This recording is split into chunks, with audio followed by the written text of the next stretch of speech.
Welcome back media Chhattisgarh. चलिए देखते हैं छत्तीसगढ़ की 25 फटाफट बड़ी खबरें। साथ ही डेली खबरों से अपडेट रहने के लिए चैनल को सब्सक्राइब करने के साथ वीडियो को लाइक करें। छत्तीसगढ़ को राष्ट्रीय स्तर पर मिला सम्मान। डीएमएफ क्षेत्र में उत्कृष्ट कार्यों के लिए भारत सरकार ने किया सम्मानित। भारत सरकार के खान मंत्रालय नई दिल्ली द्वारा छत्तीसगढ़ राज्य को जिला खनिज संस्थान न्यास के अंतर्गत उल्लेखनीय कार्यों के लिए राष्ट्रीय स्तर पर सम्मानित किया गया। नई दिल्ली स्थित स्कोप कन्वेंशन सेंटर में आयोजित एक दिवसीय नेशनल डीएमएफ वर्कशॉप के दौरान केंद्रीय कोयला एवं खान मंत्री किशन रेड्डी ने मुख्यमंत्री के सचिव और खनिज सचिव पी दयानंद को प्रशस्ति पत्र देकर सम्मानित किया। पोस्टमार्टम के लिए कचरा वाहन से ले जाया गया महिला का शव, जांच अधिकारी सस्पेंड। कोरबा में एक महिला की मौत के बाद शव को कचरा ढोने वाली गाड़ी में रखकर पोस्टमार्टम के लिए अस्पताल ले जाने की घटना सामने आई है। यह घटना मानवता को शर्मसार कर देने वाली है और प्रशासन की लापरवाही को दर्शाती है। बांकी मोंगरा थाना क्षेत्र में एक महिला की अधजली लाश मिली थी, जिसकी पहचान गीता श्रीवास के रूप में की गई है। पुलिस द्वारा शव को पोस्टमार्टम के लिए अस्पताल ले जाने के लिए गाड़ी की व्यवस्था नहीं की गई, जिसके कारण नगर पालिका की कचरा ढोने वाली गाड़ी में शव को रखकर अस्पताल ले जाया गया।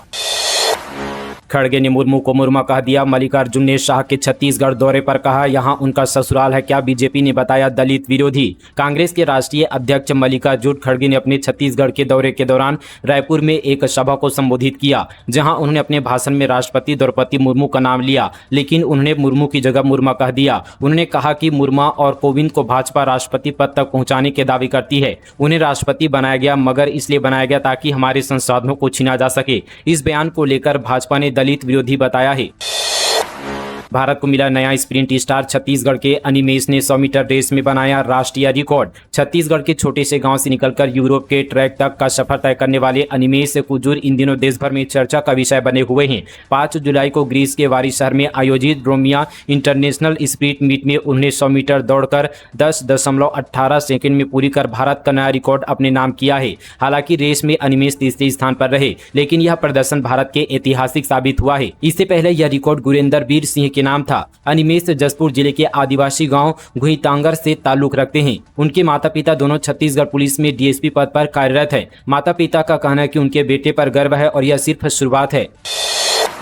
खाद मिल गया लेकिन फसल नहीं लहराई, आखिर उर्वरक की बोरी से क्या निकला। कोरिया जिले में इस बार धान की रोपाई के सीजन में किसानों को भारी झटका लगा है। सहकारी समिति से वितरित की गई कंपनी की खाद को लेकर बड़ा विवाद खड़ा हो गया है। किसानों का आरोप है कि उनको जो खाद दिया गया वे काम नहीं कर रहा है। किसानों का आरोप है कि खाद खेतों में या पानी में जाकर नहीं घुल रहा है। खेत में डालने पर कोई असर भी फसलों पर नहीं दिखाई दे रहा है। बचरा पौड़ी से लेकर गेजी गांव तक के किसान अपनी शिकायत लेकर खाद के बोरे साथ में लादकर जिला मुख्यालय पहुंचे। किसानों ने खुद खाद की गुणवत्ता और असलियत को लेकर नाराजगी जताई और विरोध प्रदर्शन भी किया। किसानों का कहना है कि हमें जो खाद मिली है उसे हमने खेत में डाला, न तो फसल हरी हुई और न ही फसल की पैदावार बढ़ी, पौधों में हरियाली भी नहीं आई। कुएं में मिली सील पैक सरकारी दवाइयां। जांजगीर चांपा के पशु चिकित्सा विभाग में मिली एक्सपायरी दवा खरीद में गड़बड़ी की आशंका। जांजगीर चांपा जिले में एक कुएं में बड़ी मात्रा में सरकारी दवाइयां तैरती हुई मिली है। जिला मुख्यालय के कचहरी चौक में पशु चिकित्सा विभाग का दफ्तर है, जहां पर बने कुएं में दवाइयां देखी गई। सूचना के बाद कुछ दवाइयों को बाहर निकाला गया, जिसमें सभी दवाइयां सील पैक थी और एक्सपायर हो चुकी थी। जानकारी के मुताबिक इसी परिसर में ही कुआं है। आमतौर पर कुएं पर लोगों की नजर नहीं पड़ती है, क्योंकि अब लोग कुएं के पानी का इस्तेमाल नहीं करते हैं। ऐसे में बारिश के बाद अचानक कुएं में पानी भरा, तब उसमें से दवाइयों का जखीरा तैरती मिला, जिसके बाद खरीदी में गड़बड़ी की आशंका जताई जा रही है। आज से एनएचएम कर्मियों का प्रदेश स्तरीय चरणबद्ध विरोध प्रदर्शन। छत्तीसगढ़ प्रदेश एनएचएम कर्मचारी संघ के बैनर तले प्रदेश के 16,000 से अधिक संविदा एनएचएम कर्मी आज से सिलसिलेवार विरोध प्रदर्शन की शुरुआत करेंगे। आंदोलन की पृष्ठभूमि में वर्षों से लंबित 10 सूत्री मांगों का निराकरण न होना प्रमुख कारण बताया गया है। संघ की प्रमुख मांगों में नियमितीकरण, 27% वेतन वृद्धि, ग्रेड पे निर्धारण, स्थानांतरण नीति लागू करना, सेवा शर्तों में सुधार, अन्य विभागों के समक्ष सुविधाएं सहित अन्य मांगे शामिल हैं। पति बोला बेरोजगार हूं, पत्नी नौकरी कर रही है। हाईकोर्ट ने कहा बच्ची की पढ़ाई और परवरिश में पिता की जिम्मेदारी अहम, पत्नी बच्चों को देना होगा गुजारा भत्ता।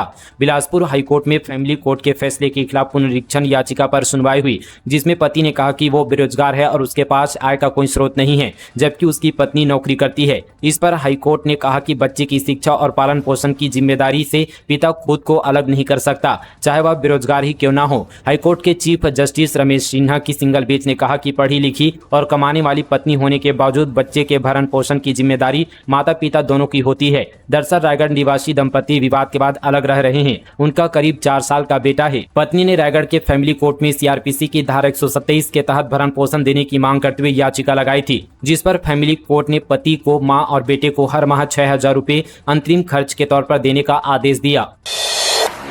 बस्तर के 51 तालाबों में मछली पालन की नई पहल, राहू, कतला और सामान्य मछली के बांटे गए बीज। छत्तीसगढ़ के वन मंत्री केदार कश्यप के मार्गदर्शन में वन विभाग वन प्रबंधन समितियों के साथ मिलकर मछली पालन को बढ़ावा देने के लिए तालाबों में मछली बीज उपलब्ध कराया गया है। यह पहल विशेष रूप से खाद्य सुरक्षा और कुपोषण की समस्या से निपटने में मदद करती है। वन विभाग मत्स्य पालन को बढ़ावा देने के लिए मछली बीज उपलब्ध कराया है। इतने तालाबों में इस साल मछली पालन का कार्य संबंधित वन प्रबंधन समिति के माध्यम से किया जाएगा। आय बढ़ाने हेतु जिले के 9 वन प्रबंधन समितियों के माध्यम से मछली पालन का कार्य किया जा रहा है। पीएचई सब इंजीनियर भर्ती परीक्षा का रिजल्ट जारी। अब 13 जुलाई को पीडब्ल्यूडी का एग्जाम एडमिट कार्ड आउट। जिन्होंने फॉर्म सबमिट नहीं किया उनका एडमिट कार्ड भी जारी। पीएचई सब इंजीनियर भर्ती की परीक्षा का रिजल्ट व्यापम ने बुधवार को जारी कर दिया है। पीएचई विभाग ने कुल 128 पदों को लेकर नोटिफिकेशन जारी किया था। इसमें 118 पद सिविल और 10 पद विद्युत यांत्रिकी के तय किए गए थे। इसके साथ ही पीडब्ल्यूडी सब इंजीनियर भर्ती परीक्षा के लिए प्रवेश पत्र जारी कर दिए गए हैं। 13 जुलाई को पेपर होना है। इस बार वो कैंडिडेट भी पेपर में शामिल हो पाएंगे जिन्होंने फीस जमा कर दी थी लेकिन फॉर्म सबमिट नहीं कर पाए थे। इन कैंडिडेट का भी प्रवेश पत्र जारी किया गया है। पेपर लेने की जिम्मेदारी व्यापम की है। पीएचई सब इंजीनियर भर्ती परीक्षा के कैंडिडेट अपना रिजल्ट www.vyapamcg.cgstate.government.in पर जाकर देख सकते हैं।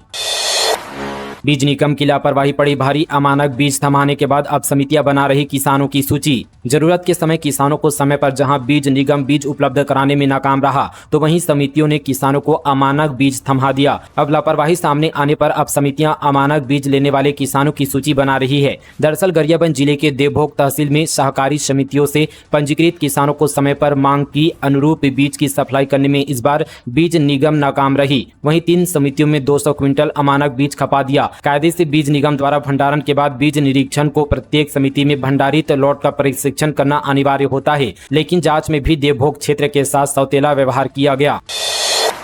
दुर्ग में लगातार बारिश से शिवनाथ नदी उफान पर। जलाशयों से छोड़े गए पानी से बाढ़ जैसे हालात। कई गांव में खतरे की चेतावनी जारी, प्रशासन अलर्ट। दुर्ग जिले में लगातार हो रही बारिश के चलते शिवनाथ नदी उफान पर है। भारी बारिश के कारण जिले के प्रमुख जलाशय से लगातार पानी छोड़ा जा रहा है, जिससे नदी के किनारे बसे गांव में बाढ़ जैसी स्थिति उत्पन्न हो गई है। हालात की गंभीरता को देखते हुए जिला प्रशासन, पुलिस, जल संसाधन विभाग और एसडीआरएफ पूरी तरह से अलर्ट मोड पर है। मैनपाट में भगवान बुद्ध की प्रतिमा का किया अनावरण। सीएम साहब बोले, छत्तीसगढ़ में बौद्ध परंपरा की जड़ें काफी गहरी। छत्तीसगढ़ में बौद्ध परंपरा की जड़ें अत्यंत गहरी और भगवान बुद्ध के प्रेम, शांति एवं करुणा के संदेश को आत्मसात करते हुए राज्य सरकार विकास के पथ पर अग्रसर है। ये बात सीएम विष्णुदेव साय ने यहां पर बुधवार को सरगुजा जिले के मैनपाट स्थित होटल ग्राउंड परिसर में नवस्थापित भगवान बुद्ध की भव्य प्रतिमा के अनावरण समारोह में कही। इस अवसर पर मुख्यमंत्री साय ने भगवान बुद्ध की प्रतिमा का माल्य अर्पण कर उन्हें नमन किया। वहीं प्रदेशवासियों के लिए सुख, समृद्धि एवं शांति की कामना की। टीचर के थप्पड़ से स्टूडेंट के कान की नसें डैमेज, सुनने की क्षमता 80% कम हुई। हर 4 दिन में ऑक्सीजन थेरेपी, परिजन बोले खर्च उठाए स्कूल। राजनांदगांव जिले में टीचर के थप्पड़ से छात्र के कान 80% तक डैमेज हो गए हैं। मामला डोंगरगढ़ के खालसा पब्लिक स्कूल का है। किताब निकालने में देरी होने पर टीचर ने 7वीं के स्टूडेंट को एक के बाद एक 4 थप्पड़ जड़ दिए। छात्रा के दोनों कानों की नसें डैमेज हो गई है, जिससे उसे कम सुनाई दे रहा है। इधर परिजनों की शिकायत पर स्कूल ने टीचर को सस्पेंड कर दिया है। कनेक्शन के नाम पर किसानों से अवैध वसूली। कांकेर में बीजेपी कार्यकर्ताओं को धमकी देने का आरोप, जेई पर एफआईआर। भानुप्रतापपुर क्षेत्र के कोरर सब स्टेशन के जेई पर भ्रष्टाचार का आरोप लगा है। आरटीआई से मिली जानकारी के मुताबिक विभाग के जूनियर इंजीनियर महेंद्र राठिया और लाइनमैन हिरेंद्र अमानिया ने किसानों से अवैध वसूली की है। भाजपा मंडल अध्यक्ष पीयूष कश्यप ने सूचना के अधिकार के तहत जानकारी मांगी, तभी इस मामले का खुलासा हुआ। आरटीआई से मिले दस्तावेजों के मुताबिक विभाग के कर्मचारी कच्चे और पक्के कनेक्शन के नाम पर सैकड़ों किसानों से लाखों रुपए की अवैध वसूली कर रहे हैं।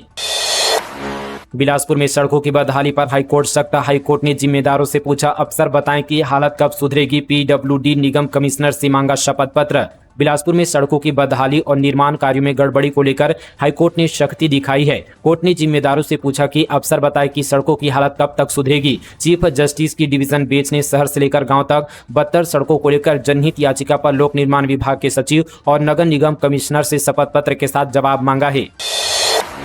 श्रम संहिता कानून वापस लेने सहित 17 सूत्रीय मांग को लेकर देश भर में हड़ताल। रायपुर में भी किया प्रदर्शन। कर्मचारियों ने कहा हायर एंड फायर नीति। श्रम संहिता वापस लेने सहित 17 सूत्रीय मांगों को लेकर बीते दिन प्रदर्शन किया। देश भर में हुए इस प्रदर्शन का असर रायपुर समेत छत्तीसगढ़ में भी देखने को मिला। पूरे देश में बैंक, बीमा, रेलवे, स्टील जैसे तमाम सेक्टर के कर्मचारियों के साथ ही केंद्र के 10 ट्रेड यूनियन के मजदूरों ने देशव्यापी हड़ताल की। रायपुर में भी यहाँ पर पंडरी स्थित LIC ऑफिस के परिसर में कर्मचारियों ने केंद्र सरकार के खिलाफ जमकर नारेबाजी की। देश भर के 25 करोड़ मजदूर, कर्मचारी और श्रमिक हड़ताल पर थे। सभी सेक्टर में अलग अलग कारण है जिसकी यहाँ पर वजह से हड़ताल का आयोजन किया गया। सभी सेक्टर के लोगों की अलग अलग मांग है। उनका कहना है कि बैंक में पूरे देश में 2 लाख कर्मचारियों के पद रिक्त हैं। रिक्त पदों को भरना जरूरी है, नहीं तो आने वाले दिनों में बैंकों की स्थिति और भी खराब हो जाएगी। धमतरी में मेघा महानदी से आवागमन बंद। पुल के बाद अब जर्जर अप्रोच मार्ग भी पानी में बहा।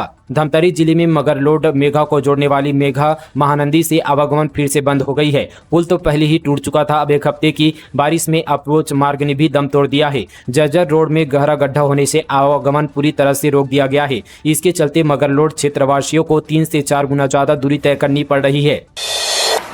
छत्तीसगढ़ में भांग की खेती को बढ़ावा देने की याचिका खारिज। HC बोला यह समाज के लिए खतरा। कोर्ट का क्षेत्राधिकार नहीं, सरकार कार्यपालिका का विशेषाधिकार। छत्तीसगढ़ में भांग की खेती को बढ़ावा देने की जनहित याचिका को हाईकोर्ट ने खारिज कर दिया है। हाईकोर्ट ने इसे समाज के लिए खतरा बताया और कहा कि राज्य में नीति निर्धारण करना राज्य सरकार और कार्यपालिका का विशेषाधिकार है, यह कोर्ट का क्षेत्राधिकार नहीं है। दरअसल बिलासपुर के तिलक नगर निवासी डॉक्टर सचिन काले ने हाईकोर्ट में जनहित याचिका लगाई थी। इसमें उन्होंने प्रदेश में उद्योग के तौर पर भांग की खेती को वैध घोषित करने की मांग की थी। अपनी याचिका में भांग को गोल्डन प्लॉट बताते हुए इसके औद्योगिक, औषधीय और आर्थिक उपयोग की वकालत की थी। नियमों के मुताबिक भांग को औद्योगिक भाग के रूप में परिभाषित करने राज्य स्तरीय बोर्ड बनाकर खेती की अनुमति देने की मांग की गई थी। साथ ही दावा किया गया था कि यहाँ पर इससे किसानों को लाभ मिलेगा और रोजगार के नए अवसर पैदा होंगे, लेकिन यहाँ पर इसे पूरी तरह से समाज के लिए हानिकारक बताते हुए खारिज कर दिया गया है। 8 लाख के इनामी नक्सली ने दंतेवाड़ा SP संकाटा के एक लोन वर्राटू अभियान। 5 साल में 1005 नक्सलियों का सरेंडर। 249 पर है 4 करोड़ 96 लाख रुपए का इनाम। छत्तीसगढ़ के दंतेवाड़ा जिले में लोन वर्राटू अभियान के तहत 5 साल में 1005 नक्सलियों ने सरेंडर किया है। इनमें से 249 इनामी नक्सली है, जिन पर कुल 4 करोड़ 96 लाख 50 हजार रुपए का इनाम घोषित है। वहीं बीते दिन 12 नक्सलियों ने आत्मसमर्पण किया है। इनमें से 8-8 लाख रुपए के 2 और 5, 3, 2 और 1-1 लाख यहाँ पर एक इनामी नक्सली शामिल हैं। रायगढ़ में निगम ने हटाया मांस, मछली और चखना की दुकानें। मोहल्ले वासियों ने किया विरोध प्रदर्शन। शराब दुकान हटाने की मांग पर अड़े अधिकारियों ने दिया आश्वासन। रायगढ़ जिले के सारंगढ़ पुराने बस स्टैंड इलाके में बीते सुबह नगर निगम की टीम ने अतिक्रमण हटाने की कार्यवाही की। इस दौरान सड़क पर लगी अवैध चखना, मांस, मछली की दुकानों को JCB की मदद से हटाया गया। इस कार्यवाही की सूचना मिलती ही मोहल्ले वासी विरोध में उतर आए और शराब दुकान को भी हटाने की मांग करने लगे। उन्होंने शराब दुकान के सामने धरना दे दिया। कांकेर में तेंदुए ने बदली लोकेशन, अब मालगांव की पहाड़ियों में दिखाई दिया। शिवनगर में कर चुका है 2 मुर्गियों का शिकार। कांकेर जिला मुख्यालय और आसपास के ग्रामीण इलाकों में तेंदुए की लगातार गतिविधियां देखी जा रही है। तेंदुआ अब रहवासी क्षेत्र में खुलेआम दिखाई दे रहा है। वह दिन में पहाड़ियों पर बैठकर अपने शिकार की रेकी करता है और शाम होते ही हमला कर देता है। हाल ही में तेंदुआ हाउसिंग बोर्ड कॉलोनी के बाद कोडेजुंगा गाँव में देखा गया। श्रीनगर में उसने यहाँ पर 2 मुर्गियों का भी शिकार किया है। अब उसने अपनी लोकेशन बदल ली है। कल वो मालगांव की पहाड़ियों में दिखाई दिया। इससे स्थानीय लोगों में डर का माहौल है। ग्रामीण रात में घर से बाहर निकलने से डर रहे हैं। भाजपा कांग्रेस के कार्यक्रमों से छत्तीसगढ़ महतारी की तस्वीर गायब। मैनपाट में छत्तीसगढ़ी गाने पर नाचे CM, मंत्री और विधायक। छत्तीसगढ़ में भाजपा और कांग्रेस दोनों ही पार्टियों ने बड़े कार्यक्रम किए, लेकिन इन कार्यक्रमों के दौरान मंच से छत्तीसगढ़ महतारी की तस्वीर गायब रही। वहीं मैनपाट में छत्तीसगढ़ी गाने और मांदर की थाप पर CM और मंत्री नाचते नजर आए, जबकि कांग्रेस के कार्यक्रम में एंट्री को लेकर धक्का मुक्की हो गई, जिस पर फूलन देवी नेताम ने सिक्योरिटी पर नाराजगी जताई। इन कार्यक्रमों को लेकर बीजेपी और कांग्रेस एक दूसरे पर तंज कस रहे हैं। दरअसल कांग्रेस ने 7 जुलाई को रायपुर में किसान जवान संविधान जनसभा का आयोजन किया था। वहीं 7 से 9 जुलाई तक मैनपाट में बीजेपी प्रशिक्षण शिविर कार्यक्रम हुआ। इन दोनों की कार्यक्रम से छत्तीसगढ़ महतारी की फोटो गायब थी, जबकि चुनाव के दौरान दोनों ही पार्टियों ने अपने बैनर, पोस्टर और सभा में इस्तेमाल किया था। तो दोस्तों ये थी आज की तमाम छत्तीसगढ़ की बड़ी और ताज़ा खबरें फटाफट अंदाज पर मीडिया छत्तीसगढ़ पर। मिलेंगे कल इसी तरह की और नॉन स्टॉप खबरों के साथ, तब तक के लिए जय हिंद, जय छत्तीसगढ़, जय जोहार।